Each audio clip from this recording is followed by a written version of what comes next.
Karenanya yang dinamakan Ahlus Sunnah itu ya golongan mayoritas. Kalau kelompok minoritas seperti Wahabi, Salafi, Syiah, HTI, bukan Ahlus Sunnah itu. Mengapa? Karena mereka minoritas. Ahlus Sunnah ini golongan mayoritas. Mayoritas umat Islam tidak akan terjerumus menjadi pengikut aliran sesat. Karenanya di dalam hadis sabda Rasulullah SAW, Innallaha la yajma'u ummati ala dhalalan. Sesungguhnya Allah tidak akan menghimpun umatmu di atas kesesatan. Umat Islam ini kalau bersepakat berijma, ijma'nya pasti benar. Fa idza ra'aytum ikhtilafan fa'alimu bis-sawadil aqwam. Apabila kalian melihat terjadinya perbedaan pendapat, perselisihan pendapat, maka ikuti golongan mayoritas. Nah, mayoritas ini menjadi standar kebenaran, saudara. Mengapa menjadi standar kebenaran? Umat Islam itu umat terbaik. Mereka punya karakter amar ma'ruf nahi munkar. Mayoritas umat Islam ini tentunya banyak ulamanya, selalu amar ma'ruf nahi munkar. Ajaran agamanya dijaga oleh Allah. Assalamualaikum warahmatullahi wabarakatuh. Bapak, ibu, abang, kakak, adik, jamaah dimanapun berada. Pesantren Nurul Azhar 2 sekarang sedang pembuatan pagar. Mudah-mudahan berjalan lancar. Tanah wakaf sama seperti Nurul Azhar 1. Mari kita selesaikan supaya anak-anak penghafal Quran bisa mulai belajar di 2024. Dan mengalirlah hendaknya pahalanya untuk almarhumah ibu, almarhum ayah kita. Kita doakan, kita hadiahkan. Ini 2-3 sak semen, batu bata, kerikil, dibangunkan ke pagar, dibangunkan ke kelas, ke asrama, mengalir pahalanya. Hadiahkan untuk mereka. Anaknya dapat, orang tua pun dapat. Melalui BSI Bank Syariah Indonesia, nomornya 147 66666666. Mudah ingatnya, 147 666666. Atau Bank Riau Kepri Syariah 820 11 66666. Sekali lagi 820 11 66666 atas nama Yayasan Tabung Wakaf Umat. Jangan lupa sertakan kode transfer di akhir 01, di akhir nominal transfer. Contoh 100.000 misalnya 100.001. Barakallahu fikum. Wassalamualaikum warahmatullahi wabarakatuh.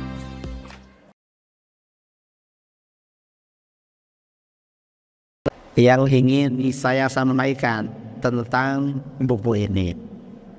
Mengapa saya menulis buku Aqidah Ahlus Sunnah wal Jamaah, penjelasan Syiar 50.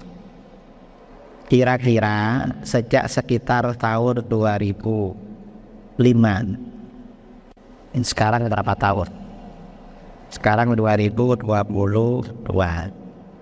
Kira-kira 17 tahun yang lalu ya. Sejak 17 tahun yang lalu, saya mulai dari waktu sering diminta mengisi acara-acara penetapan Aqidah Ahlus Sunnah wal Jamaah. Dan banyak pertanyaan permintaan orang-orang agar saya menjelaskan sifat wajib 20. Sampai selama bertahun-tahun saya masih mengumpulkan bahan untuk menulis buku tentang sifat 20. Sampai saya keliling-keliling mulai dari Aceh sampai ke Papua menjelaskan sifat wajib 20. Bahkan juga keliling-keliling di Malaysia. Akhirnya apa? Saya menulis Aqidah Ahlus Sunnah wal Jamaah, penjelasan sifat 50. Dan ini penjelasan sifat 50 itu artinya apa? 20 sifat wajib bagi Allah, 20 sifat mustabil, 1 sifat jaiz. 41. 4 sifat wajib bagi para rasul, 4 sifat mustahil, 1 sifat jaiz. Jadinya semuanya 50. Dan yang membedakan buku ini dengan buku-buku yang lain, kalau buku-buku yang ada biasanya hanya menyampaikan dalil-dalil akli, dalil-dalil rasional. Tapi kalau buku ini ada panduan, ada dalil aklinya, dalil-dalil rasionalnya, ada dalil-dalil naklinya, dalil-dalil dari Al-Quran dan hadis. Ini buku yang saya tulis, sifat 50. Kemudian lagi di buku ini sebelum menjelaskan sifat 50 di bagian awal, buku ini menjelaskan tentang keutamaan umat Islam, lalu tentang siapa Ahlus Sunnah wal Jamaah. Dijelaskan di sini. Tadi keutamaan umat Islam saya terangkan dalam khutbah Jumat. Jadi buku ini bisa untuk jadi materi khutbah. Ya, ambil bagian-bagiannya karena dalilnya lengkap, Al-Quran, hadis. Nah, rinciannya bagaimana? Di dalam Al-Quran Allah Subhanahu wa ta'ala berfirman, kuntum khaira ummatin ukhrijat linnas ta'muruna bil ma'ruf wa tanhauna 'anil munkar wa tu'minuna billah. Kalian adalah sebaik-baik golongan yang dikeluarkan bagi umat manusia. Umatnya Rasulullah itu golongan terbaik. Maksudnya golongan terbaik dibandingkan siapa? Maksudnya umatnya Rasulullah itu lebih baik daripada umatnya nabi-nabi terdahulu. Lebih baik. Umatnya Nabi Adam, Nabi Idris, Nabi Nuh, Nabi Ibrahim, Nabi Musa, Nabi Isa, dan nabi-nabi yang lain. Jadi umatnya Rasulullah lebih baik daripada umatnya nabi-nabi terdahulu. Itu ujian bagi kita. Tidak apa-apa lah. Kalau buat menghadapi ujian, insya Allah mantap ilmu. Karena itu lagi mengejar pekerjaan, tidak apa-apa. Bisa didengarkan, dengar kan? Dengar. Hah? Nanti kalau kurang jelas tanya pada santai. Nah, umatnya Rasulullah itu lebih baik daripada umatnya para nabi terdahulu. Umat-umat yang masih bertauhid dan sama-sama jalan kepada surga. Itu maksudnya. Kalau dengan orang kafir yang ada sekarang, orang Yahudi, Nasrani, Hindu, Buddha, Konghucu, Majusi, Shinto, dan lain-lain, nggak bisa dibandingkan. Mengapa nggak bisa dibandingkan? Karena orang kafir menurut akidah Islam, menurut ajaran Al-Quran, levelnya lebih rendah daripada binatang. Ulaika kal an'am bal hum adall. Orang-orang kafir itu seperti binatang levelnya, bahkan lebih sesat daripada binatang. Itu orang kafir, nggak bisa dibandingkan. Umatnya Rasulullah lebih utama daripada umatnya para nabi terdahulu. Mengapa umatnya Rasulullah lebih utama, lebih mulia, lebih baik? Apakah karena paling banyak beramal? Apakah karena paling lama beribadah? Bukan karena itu. Karena kalau alasannya banyak beramal, banyak ibadah, umatnya Rasulullah jelas kalah dengan umatnya nabi-nabi terdahulu. Umatnya nabi-nabi dulu orangnya besar-besar. Umatnya Nabi Adam itu tingginya 30 meter. Usianya di atas 1000 tahun.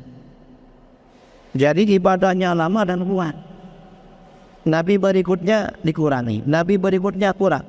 Terus semakin akhir manusia ini usianya makin pendek, orangnya makin kecil. Makin kecil. Kalah. Kalau usianya kalah, fisiknya kalah, ibadahnya tidak sebanyak orang dulu. Mengapa lebih baik umatnya Rasulullah? Di dalam Al-Quran, ta'muruna bil ma'ruf wa tanhauna 'anil munkar. Kamu selalu beramar ma'ruf nahi munkar.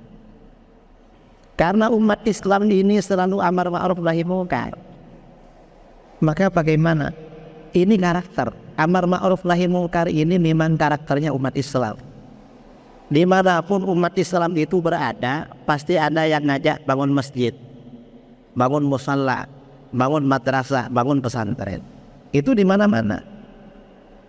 Beda dengan umat-umat terdahulu. Kalau umat-umat dulu dicela oleh Al-Quran, kanu la yatanahawna 'an munkarin fa'alu. Mereka tidak saling mencegah dari kemungkaran yang mereka lakukan. Kalau umat Islam ini selalu amar ma'ruf nahi munkar. Kalau ada kemungkaran pasti protes bareng. Karena umat Islam ini selalu amar ma'ruf nahi munkar. umat Islam ini menjadi umat yang istimewa. Apa istimewanya? Mayoritas umat Islam oleh Allah dijaga selalu istiqomah mengikuti Ahlus Sunnah wal Jamaah. Mayoritas umat Islam tidak akan terjerumus menjadi pengikut aliran sesat. Karenanya di dalam hadis sabda Rasulullah SAW, Innallaha la yajma'u ummati ala dhalalan. Sesungguhnya Allah tidak akan menghimpun umatmu di atas kesesatan. Umat Islam ini kalau bersepakat berijma, ijma'nya pasti benar. Karenanya nggak boleh melanggar ijma'. Itu kalau berijma bersepakat. Kalau umat Islam nggak sepakat, terjadi perbedaan pendapat, maka apa yang menjadi standar kebenaran? Fa idza ra'aytum ikhtilafan fa'alimu bis-sawadil a'dwan. Apabila kalian melihat terjadinya perbedaan pendapat, perselisihan pendapat, maka ikuti golongan mayoritas. Nah, mayoritas ini menjadi standar kebenaran, saudara. Mengapa menjadi standar kebenaran? Umat Islam itu umat terbaik. Mereka punya karakter amar ma'ruf nahi munkar. Mayoritas umat Islam ini tentunya banyak ulamanya, selalu amar ma'ruf nahi munkar. Ajaran agamanya dijaga oleh Allah. Karenanya yang dinamakan Ahlus Sunnah itu ya golongan mayoritas. Kalau kelompok minoritas seperti Wahabi, Salafi, Syiah, HTI, bukan Ahlus Sunnah itu. Mengapa? Karena mereka minoritas. Ahlus Sunnah ini golongan mayoritas. Ini yang pertama. Yang kedua, karakter yang kedua umat Islam, wa tu'minuna billah. Kamu selalu beriman kepada Allah. Ini ada garansi dari Allah kalau umat Islam ini selalu beriman. Artinya apa? Mayoritas umat Islam ini tidak akan kafir, saudara, tidak akan syirik. Karenanya kalau ada kelompok mensyirikkan mayoritas umat Islam, maka dia yang sesat, aliran sesat namanya. Mengapa? Dia gak ngerti keistimewaan umat Islam. Umatnya Rasulullah ini umat terbaik. Sebagai umat terbaik, mereka mendapat anugerah dari Allah.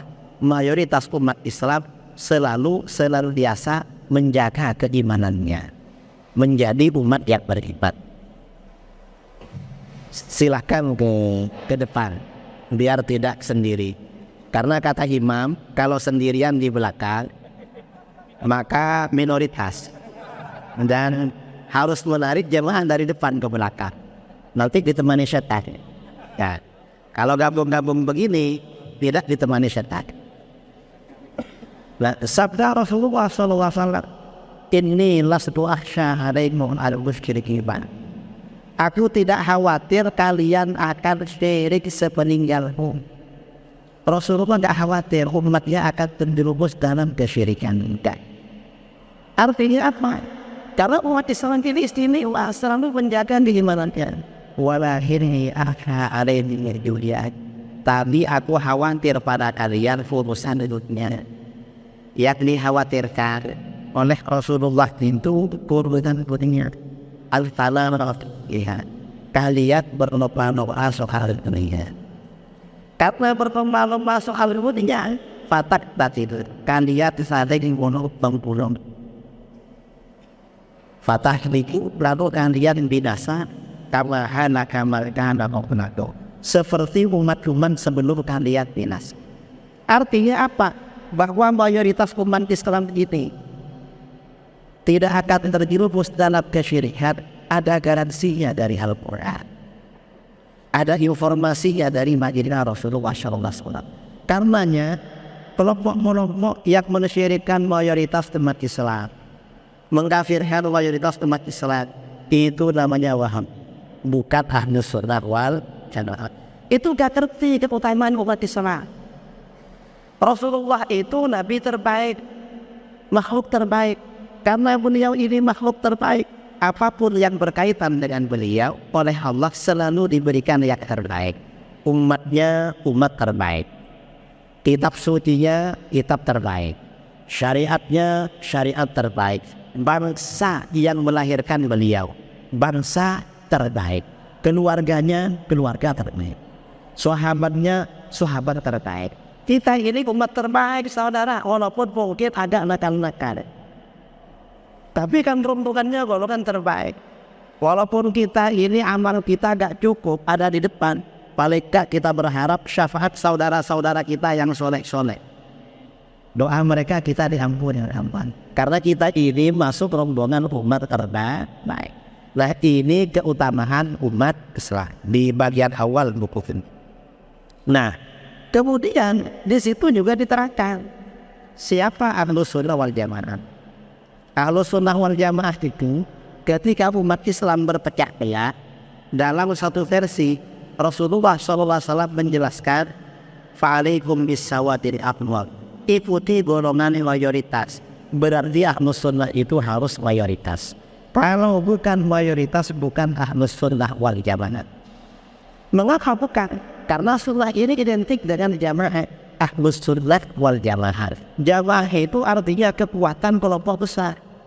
Karenanya kalau Wahabi ngaku Ahlus Sunnah wal Jamaah itu gak jelas. Mengapa? Ketika ditanya jamaahnya mana, gak ada saudara. Mereka itu baru ramai kalau kawan-kawannya dari banyak tempat kumpul jadi sana. Kalau kita ini untuk ramai gak perlu dari mana-mana. Jamaah satu RW, satu kampung itu dah ramai. Jamaah tahlilan itu ramai. Kita ini memang benar-benar Ahlus Sunnah wal Jamaah. Dalam versi lain, ketika Rasulullah SAW ditanya siapa golongan yang kesalahan, beliau menjawab mahana alaihi wa ashabi, golongan yang mengikuti ajaran itu dan ajaran sahabat. Nah, di antara akhir waktu golongan-golongan di dalam jemaah yang jumlahnya 73, golongan mana yang amalannya selalu ada dalil-dalilnya dari Al-Quran, hadis, amalan para sahabat. Yang golongan kita Ahlus Sunnah wal Jamaah. Ada semua saudara nih, amalan-amalan kita dasarnya dari Nabi dan para sahabat itu ada semua. Karenanya ya Allah khawatir. Ini bukti kalau kita ini sebenarnya adalah Ahlus Sunnah wal Jamaah. Ini yang diterangkan di dalam buku ini Badiat Fawaidillah. Jadi yang pertama menerangkan tentang umat Islam ini umat terbaik. Yang kedua siapa Ahlus Sunnah wal Jamaah. Lalu yang ketiga setelah itu buku ini menguraikan tentang sifat wajib 20 hadir. Mengapa kita membicarakan tentang sifat wajib 20 bagi Allah? Kita ini kan dulu ketika masih mungkin ada yang di pondok ya, ada yang di madrasah diniyah, tadi macam-macam itu kan hafal wujud kita bakal hafal kan? Kalau imam itu hafal semua. Kalau imamnya gak hafal terus siapa yang hafal? Di sifat wajib 20 bagi Allah. Nah, sifat wajib 20 ini lawan dari tauhidnya Wahabi, tauhid 3. Itu musuh bebuyutan. Sifat wajib 20 bagi Allah ini mendapat tantangan saudara. Tantangannya dari siapa? Pertama, tantangannya dari terkenal Ahlus Sunnah wal Jamaah. Dulu ketika saya belajar di pondok, tidak ada kawan-kawan yang bertanya secara kritis tentang sifat kelaku. Begitu pulang dari pondok, pertanyaan orang lebih kritis. Saya pulang dari pondok akhir 2004, lalu berkumpul dengan kiai-kiai. Sebagian kiai tanya pada saya, Gus, apa kiai? Di Jawa itu kalau kiai masih muda kan dipanggil Gus kan. Kalau sudah tua baru kiai. Kiai itu biasanya sudah punya cucu. Kalau belum punya Gus. Saya ini biasanya di Ustaz Gus. Atau dipanggil kiai kalau istrinya lebih dari sana. Baru kiai. Kalau masih satu itu Ustaz. Ini mungkin kebanyakan Ustaz. No. Ustaz ya. Belum kiai. Ya, karena masih satu. Hah? Ingin jadi kiai?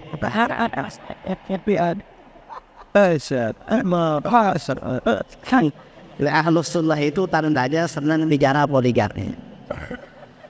Kenapa? Karena itu amalan Ahlus Sunnah.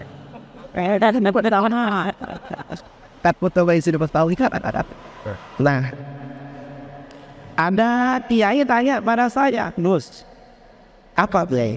Mengapa sifat wajib bagi Allah itu 20? Saya tanya pada beliau, Kiai, sampean minta berapa? Apa? Sampean minta berapa? Kata beliau, no, saya bukan minta berapa, saya tanya, kenapa kok 20? Kenapa bukan 25, bukan 15, bukan 30, 20 itu? Ini kan pertanyaan filosofis kan? Pertanyaan filosofis. Alasannya kan harus rasional. Kalau ditanya seperti, ada lagi yang bertanya kritis juga, Kiai, apa? Asmaul Husna itu harus 99. Iya. Mengapa sifat wajib 20? Ini kan harus menjawab tanya. Karena Asmaul Husna itu sifat Allah juga. Lo kok bisa menjadi 20 itu? Kok bisa sebenarnya? Ini harus dijawab. Ini yang bertanya sesama Ahlus Sunnah. Kalau orang Wahabi beda lagi pertanyaannya. Saya ngisi acara di Malaysia, kuliah umum di University Teknologi Malaysia di Johor. Ada orang tanya, Kiai, katanya kata orang Wahabi, sifat 20 itu bukan dari Islam. Dari mana? Katanya dari orang-orang ahli filsafat Yunani. Saya bilang sama dia, kalau orang-orang ahli filsafat Yunani meyakini sifat 20, berarti mereka ahli tauhid. Kalau Wahabi dikatakan sifat 20, berarti Wahabi itu orang ateis dan komunis. Karena gak percaya wujudnya Allah, ateis komunis. Gak percaya tidak membakok, ateis komunis. Saya bilang begitu. Wahabi itu gak ngerti isinya apa, tahu-tahu menolak gitu aja. Tak parah namanya. Kan gak punya akal. Ini Wahabi. Nah ini, dalam buku ini kita jelaskan. Apa penjelasannya sifat wajib 20? Yang pertama, sifat wajib 20, mengapa para ulama membangun konsep sifat wajib 20 bagi Allah? Pertama, sifat wajib 20 ini tujuannya mengenalkan kita ma'rifat kepada Allah. Ma'rifat itu apa? Ma'rifat itu artinya kenal. Kita ini kalau kenal dengan orang ya, dengan ustaz-ustaz, dengan kiai-kiai, ustaz, saya ustaz siapa, tahu orangnya, tahu perawakannya, tahu profesinya, keahliannya, tempat tinggalnya, itu kenal dengan orang. Di dunia, kita ini wajib bersifat kepada Allah. Sementara kita gak bisa melihat Allah di dunia. Maka bagaimana? Ma'rifat kepada Allah adalah melalui sifat-sifatnya. Dan itu sifat kewabuan. Jadi biar kita ma'rifat sebenarnya. Itu yang pertama. Yang kedua, apa tujuan sifat wajib 20? Sifat wajib 20 ini juga menjawab, meluruskan, mengkanter penyimpangan-penyimpangan agama-agama di luar Islam atau aliran-aliran di luar Ahlus Sunnah wal Jamaah yang salah tentang konsep-konsep ketuhanan. Jadi sifat 20 ini menolak komunis, menolak ateis, menolak Kristen, menolak Yahudi, menolak Syiah, menolak Wahabi, menolak Mu'tazilah dan aliran-aliran yang lain. Ini sifat 20. Yang ketiga, mengapa kok 20? Mengapa bukan 25, bukan 30 dan lain sebagainya? Mengapa kok 20? Alasannya, kata para ulama, sifat 20 ini batas kemampuan akal manusia dalam ma'rifat kepada Allah. Lebih dari 20 akal kita gak mampu, saudara. Kita ini mampunya cuma 20. Kata para ulama, kita itu jangankan ma'rifat pada Allah, ma'rifat pada orang-orang yang kita kenal dekat, itu gak sepenuhnya. Gak sepenuhnya. Itu ma'rifat pada orang yang kita kenal dekat, gak sepenuhnya. Saya misalnya contoh, saudara kan banyak kenal saya kan, mungkin pernah ngisi di masjidnya atau pernah lihat di YouTube atau apa, tapi kan nggak tahu tentang pribadi saya sebenarnya, nggak tahu. Coba saya mau tanya, saya ini sudah kawin apa belum? Belum kan? Yang belum di Pekanbaru. Nggak tahu itu, nggak tahu. Dan nggak apa-apa, nggak tahu. Karena bisa sedemikian semua. Artinya apa? Pengenalan kita kepada orang yang dekat dengan kita itu terbatas. Kadang-kadang loh, suami itu biasanya orang yang paling tahu kan keluarganya. Istrinya itu paling tahu laki-laki. Kadang-kadang suami itu punya sesuatu yang dia rahasiakan rapat-rapat pada istrinya di rumah. Dan dia tidak ingin istrinya tahu. Ada yang begitu. Punya rahasia, istrinya nggak boleh tahu. Ada begitu. Ada saudara, artinya apa? Pengetahuan kita tentang orang sekitar kita ini terbatas. Apalagi pengetahuan tentang Allah. Kemampuan kita makrifat kepada Allah hanya 2 orang. Lebih dari 20 kita kabar. Ini yang ketiga. Yang keempat, sifat 20 apa tujuannya? Sifat 20 ini tujuannya menjawab soal-soal yang mendasar tentang Allah. Menjawab pertanyaan-pertanyaan tentang identitas Allah. Kita ini kalau berkenalan dengan orang, pertanyaannya akan dasar-dasar. Siapa namanya? Dari mana Hasan? Tinggal di mana sekarang? Kerja apa sekarang? Umur berapa sekarang? Ini kalau kita kenalan dengan orang. Nah, sifat 20 itu gitu juga saudara. Sehari semalam kita ini beribadah kepada Allah. Pertanyaannya, apakah Allah itu ada? Jawabnya adalah sifat wujud. Allah itu wajib. Karena Allah wajib ada, maka kebalikan dari wujud yaitu ada, tiada, mustahil bagi Allah. Nah, dari sifat wujud ini untuk menolak, membantah orang-orang yang tidak percaya keberadaan Allah, orang komunis dan ateis. Itu sifat wujud. Pertanyaan kedua, kalau Allah memang ada, sejak kapan wujudnya Allah? Jawabnya adalah tidak. Wujudnya Allah tanpa permulaan. Kalau kita di KTP kan ada tanggal lahirnya. Tuhan nggak pakai tanggal lahir saudara, makanya nggak ada ulang tahunnya. Mengapa? Karena Allah itu bersifat tidak. Kalau kita kan ada ulang tahun. Allah wujudnya tanpa permulaan. Karena Allah ini wujudnya tanpa permulaan, maka kebalikan dari qidam yaitu hudus baru mustahil bagi Allah. Nah, sifat qidam ini juga berfungsi menolak perkara-perkara yang dianggap Tuhan oleh orang-orang kafir.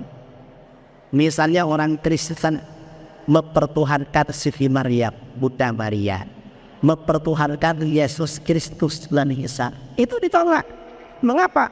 Tuhan itu wajib bersifat kita, wujudnya tanpa permulaan. Siti Maryam ada tanggal lahirnya.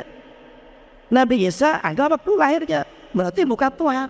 Berhala-berhala ada awalnya, berarti bukan Tuhan. Ditolak dengan keterangan. Pertanyaan kedua. Pertanyaan ketiga, Allah yang wujud dan qidam sampai kapan wujudnya?